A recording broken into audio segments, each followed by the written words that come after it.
महाकुंभ 2025 की शाही स्नान आज से शुरू हो गया। दोस्तों, इसी शाही स्नान के लिए एक दिव्य महात्मा, लंबा गौर वर्ण, लंबी लंबी दाढ़ी, लंबी लंबी जटाएं, एक हाथ में कमंडल और एक हाथ में त्रिशूल लिए हुए, लंबे लंबे डग भरते हुए उस संगम की तरफ अकेला चला जा रहे थे। जो लोग भी उनको देखता है उनसे बड़ा ही मोहित सम्मोहित आकर्षित हो जाता है और उनके पीछे पीछे स्वतः ही खींचा चला जाता है। लेकिन वो साधु महाराज बिना किसी की तरफ ध्यान दिए चुपचाप संगम की तरफ चले जा रहे थे और एक भीड़ उनके पीछे पीछे चल रही थी। उस भीड़ में आम जनों के साथ साथ कुछ साधु महात्माएं भी थे जो कि उनके वेशभूषा से, उनके चेहरे की चमक से, उनकी आंखों की एक रोशनी से खुद ही स्वतः खींचे चले जा रहे थे। लेकिन वो साधु महाराज किसी की तरफ कोई ध्यान नहीं देते हैं और सीधा जाते हैं संगम में और एक वस्त्र पहने हुए थे, गेरुआ वस्त्र। वही वस्त्र पहने पहने ही संगम में डुबकी लगाते हैं और कुछ मंत्र बुदबुदाते हैं, प्रणाम करते हैं, फिर डुबकी लगाते हैं। उसके बाद वो निकलते हैं और गंगा के किनारे आकर चुपचाप अकेले बैठ जाते हैं। उनकी आंखें बंद थी, चेहरे पर असीम शांति थी और प्रसन्नचित अवस्था में मंत्र बुदबुदाए जा रहे थे। तभी दोस्तों उनके पीछे पीछे जो भीड़ आई हुई थी वो उन्हें घेर लेती है और उस भीड़ से बाबा बाबा के कई स्वर फूटते हैं। तभी बाबा धीरे से अपनी पलकें खोलते हैं। कुछ लोग आकर बाबा के चरण स्पर्श करने लगते हैं, आशीर्वाद लेने लगते हैं। बाबा आशीर्वाद की मुद्रा में सिर्फ हाथ ऊपर उठा देते हैं, मुंह से कुछ भी नहीं बोलते हैं। तभी एक साधु महाराज उनसे पूछते हैं, बाबा आप किस अखाड़े से हो, आपका नाम क्या है? वो साधु महाराज बड़ा ही शांत मुद्रा में बोलते हैं कि मेरा नाम श्री श्री 108 जगदीश्वरानंद जी महाराज है। मैं किसी अखाड़े से नहीं हूँ, मैं तो बस भगवान का एक सेवक हूँ और कहीं एकांत में रहकर भगवान की तपस्या क्या करता हूँ। तभी भीड़ में से कुछ लोग उनसे कुछ पूछना चाहते थे, कुछ जानना चाहते थे। तभी बाबा एकाएक उठते हैं, अपना त्रिशूल और कमंडल उठाते हैं और एक और लंबे लंबे डग भरते हुए चले जाते हैं। लगता था शायद वो भीड़ से तंग हो गए थे, भीड़ से उब गए थे, या उन्हें भीड़ में रहने की आदत नहीं थी। भीड़ उनका पीछा कुछ दूर तक करता है, लेकिन बाबा पलट कर बोलते हैं, बच्चों अपना अपना काम करो और भगवान का याद करो, हमारे पीछे आने से तुम्हें कोई लाभ नहीं होगा। और दोस्तों प्रयागराज महाकुंभ से बाहर निकल जाते हैं। उन्हें तलाश थी एक एकांत जगह की, निर्जन जगह की, शांत जगह की। कुछ दूर पैदल पैदल चलते हैं। उसके बाद उन्हें एक पेड़ दिखाई देता है और उस पेड़ के पास वो चुपचाप बैठ जाते हैं, शांत चित अवस्था में, चेहरे पर प्रसन्नता लिए हुए, आंखें बंद किए हुए, जैसे वो घोर साधना में लीन हो गए हों। तभी दोस्तों उधर से 5-7 मुस्लिम युवक आ रहे थे। जैसे वो साधु महाराज को देखते हैं उन्हें कौतूहल सूझता है और मजाक सूझता है और वो आपस में बात करते हैं, चलो इन साधु महाराज की परीक्षा लिया जाए, इनकी फिरकी लेते हैं और मस्ती करते हैं। दोस्तों वो मुस्लिम युवक फुल मस्ती के मूड में थे और वो बाबा को आकर घेर लेते हैं और बोलते हैं, बाबा। तभी दोस्तों बाबा आंखें खोलते हैं। जैसे ही उनकी नज़र मुस्लिम युवक के ऊपर जाती है, उनसे बोलते हैं कि हाँ बच्चे बोलो, कुछ कहना चाहते हो? तभी वो मुस्लिम युवक मस्ती के मूड में थे, बोलते, बाबा सुना है आप साधु महाराज बहुत ही तपस्वी होते हो और बहुत ही चमत्कारी होते हो, हमें भी कुछ अपना चमत्कार दिखाओ। बाबा बड़े ही शांत मुद्रा में एकटक उस लड़के को देखते हैं, जैसे उनकी नज़रें उसका एक्सरे कर रही हो। फिर हाथ के इशारे से उसे बैठ जाने को बोलते हैं। वो 5-6 जो मुस्लिम युवक थे सभी बैठ जाते हैं और बारी बारी से बाबा सबका नाम लेकर और सबके पिता का नाम लेकर उसे पुकारते हैं। ये देख वो मुस्लिम युवक काफ़ी हैरान, काफ़ी परेशान हो जाते हैं, लेकिन मजाक उनके मुंह से गया नहीं था। बोलते, बाबा ये कोई चमत्कार नहीं हुआ, आप कुछ चमत्कार दिखाओ ना। तभी बाबा बोलते हैं कि बच्चे चमत्कार कोई दिखाने की चीज़ नहीं होती है, चमत्कार एक अनुभव की चीज़ है, इसे अनुभव किया जाता है, खुद परखा जाता है।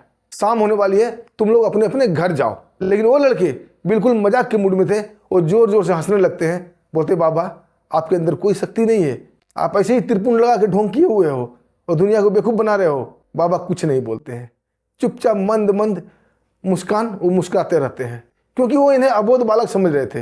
वो सोच रहे थे कि थोड़ी देर में बच्चे चले जाएंगे, लेकिन ये बच्चे बड़े ही ढीठ थे, ये नहीं गए और तरह तरह की फप्तियाँ कसने लगते हैं और बार बार कहते हैं, बाबा चमत्कार दिखाओ। अब बाबा की मुखमंडल की लालिमा बदलने लगती है। अब धीरे धीरे उनके चेहरे से मुस्कान गायब हो जाती है और धीरे धीरे एक आक्रोश उनके चेहरे पर आ जाती है, आंखें लाल लाल हो जाती है। और फिर बोलते हैं, लो ये देखो चमत्कार। ये कहते हुए हवा में कोई मंत्र बुदबुदाते हैं। उसके बाद दोस्तों जोर जोर से हवाएं चलने लगती है, चारों तरफ से वो हवाएं चक्रवात का रूप ले लेती है, उनको अपने लपेटे में घेरे में लेने लगती है। और बड़े आश्चर्य की बात थी, चारों तरफ का मौसम शांत था, सिर्फ वो 10 मीटर का एरिया ही हवा में घूम रहा था गोल गोल। और इस हवा के साथ साथ वो लड़के भी गोल गोल घूम रहे थे। उनका शरीर, उनका पैर 1-1 क्विंटल का लगभग भारी हो गया था, जैसे कि मनो भारी हो गया उनका पैर। उनका पैर एक कदम भी उठा नहीं जा रहा था, वो भाग भी नहीं पा रहे थे। अब दोस्तों जोर जोर से वो चीखने चिल्लाने लगे, बाबा हमें माफ कर दो, हमें बचाओ। फिर वो 5-6 लड़के जोर जोर से चीखने लगते हैं, बाबा हमें बचाओ। फिर बाबा यूं हाथ करते हैं और कोई मंत्र बुदबुदाते हैं। सब कुछ पहले से सामान्य हो गया था, सब कुछ पहले से शांत हो गया था। अब वो लड़के काफी डरे हुए थे, मजाक उनके दिल से गायब हो चुका था। अब उनके चेहरे पर खौफ दिखाई दे रहा था। बाबा बोलते हैं कि बच्चे, कभी भी किसी साधु महात्मा का मजाक नहीं उड़ाना। अगर थोड़ी देर तुम और भी बर्दाश्त कर लेते तो ये चक्रवात तुम्हें निगल जाती, तुम जीवित नहीं बचते। और आज के बाद तुम्हें यह सबक मिला है। हम तुम्हें कोई नुकसान पहुंचाना नहीं चाहते थे, सिर्फ हम तुम्हें सबक देना चाहते थे। कभी किसी साधु महात्मा का अपमान नहीं करना, उनसे कभी मजाक नहीं करना। साधु महात्मा बड़ी कठिन तपस्या करके, कठिन साधना करके अपनी शक्तियां इकट्ठा करते हैं, वो फालतू व्यर्थ में दिखलाते नहीं हैं। अब तुम लोग अपने अपने घर जाओ। लेकिन वो सारे युवक नहीं जाते हैं, अब बाबा के चरणों में लौट जाते हैं कि बाबा एक एहसान मेरे ऊपर और कर दो। आपको देखने के बाद मेरा भी दिल इस दुनिया से उचट गया है, मैं भी साधु बनना चाहता हूँ। बस हमें आप अपना शिष्य बना लो, हमें दीक्षा दे दो। हमने सुना है हिंदू धर्म में इस महाकुंभ में ही लोग दीक्षा लेते हैं और साधु बनते हैं। हमारी भी इच्छा है इस महाकुंभ में आपसे दीक्षा लेकर मैं साधु बनूं और हमें अपना शिष्य बना लो बाबा। अब हम कहीं नहीं जाएंगे, अब हम आपके साथ जाएंगे। बाबा बड़े ही असमंजस में नजर आने लगते हैं, क्योंकि पहले भी बाबा कोई शिष्य नहीं था, वो कभी शिष्य बनाते ही नहीं थे। अब वो करे तो करे क्या। यहाँ बालहट और राजहट के सामने तो भगवान भी झुक जाते हैं। बाबा फिर उन्हें बोलते हैं, ठीक है बच्चों, मैं तुम्हारी इच्छा पूर्ण करूंगा, लेकिन शर्त है। सभी हाथ जोड़ देते हैं और बोलते हैं, बाबा आप जो बोलोगे मैं मानूंगा। बाबा बोलते हैं, बच्चे पहले तुम लोग अपने अपने घर जाओ और अपने माता पिता को ये सारी जानकारी दो कि मैं हिंदू धर्म अपनाना चाहता हूँ, मैं साधु बनना चाहता हूँ। अगर वो तुम्हें स्वीकृति दे देते हैं तो मैं तुम्हें अपना शिष्य बना लूंगा।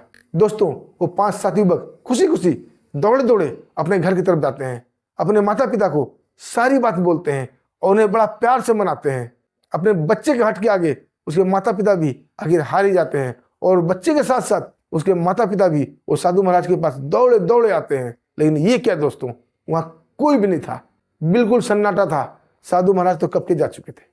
दोस्तों ये बात जैसे ही लोगों को पता चलती है और भी लोग वहाँ भीड़ लगा देते हैं, लेकिन साधु महाराज कहीं नहीं मिलते हैं। लोग आके उस पेड़ के नीचे उनके रज कमलों को प्रणाम करने लगते हैं, उनके आशीर्वाद लेने लगते हैं, लेकिन बाबा नहीं मिलते हैं। लोग आपस में क्यास लगाने लगते हैं कि महादेव थे, वो संगम स्नान के लिए आए थे। जब शाही स्नान शुरू होता है तो महादेव जरूर एक बार आते हैं। तो सभी ने यही क्यास लगाया कि वो महादेव थे, स्नान करने आए थे और स्नान करके चले गए। दोस्तों इस वीडियो पर आपकी क्या राय है, कमेंट में जरूर लिखिएगा। और दोस्तों अब वक्त वो आ गया है जो हमें प्यार से कमेंट करते हैं हमारे प्यारे प्यारे दोस्त, उनका नाम बतलाने का। आइए दोस्तों अपना अपना नाम सुनिए। दोस्तों पहला कमेंट है मोहम्मद इस्माइल का। ये लिखते हैं, ऐसे बहादुर IPS को दिल की गहराइयों से सलाम। तो मोहम्मद इस्माइल भाई आपको भी दिल से सलाम। दोस्तों दूसरा कमेंट है संत कुमार साहू का। ये लिखते हैं, सर आपका बोलने का स्टाइल बहुत ही अच्छा है। तो संत कुमार जी आपको दिल से धन्यवाद। तीसरा कमेंट है दोस्तों ठाकुर जी का, जो कि पूर्णिया में दरोगा हैं। ये लिखते हैं, आई लाइक संदीप सर। तो दरोगा बाबू आपको भी दिल से धन्यवाद। चौथा कमेंट है कांता देवी प्रसाद का। कांता दीदी लिखती हैं, देश के असली सेवक भारत के सैनिक हैं, भारत के फौजी हैं। तो कांता दीदी आपको दिल से सैल्यूट। और पांचवा कमेंट है अजय पाल का। ये लिखते हैं, ऐसे बहादुर IPS अधिकारी धरती को स्वर्ग बनाने का काम किए हैं। तो अजय पाल जी आपका दिल से धन्यवाद। दोस्तों आप भी कमेंट कीजिए और कहां से कर रहे हैं भी लिखिए, हम आपका नाम बताएंगे। दोस्तों फिर मिलते हैं एक शानदार सच्ची स्टोरी के साथ। तब तक के लिए हमें आज्ञा दीजिए। नमस्कार, जय हिंद, जय श्री राम।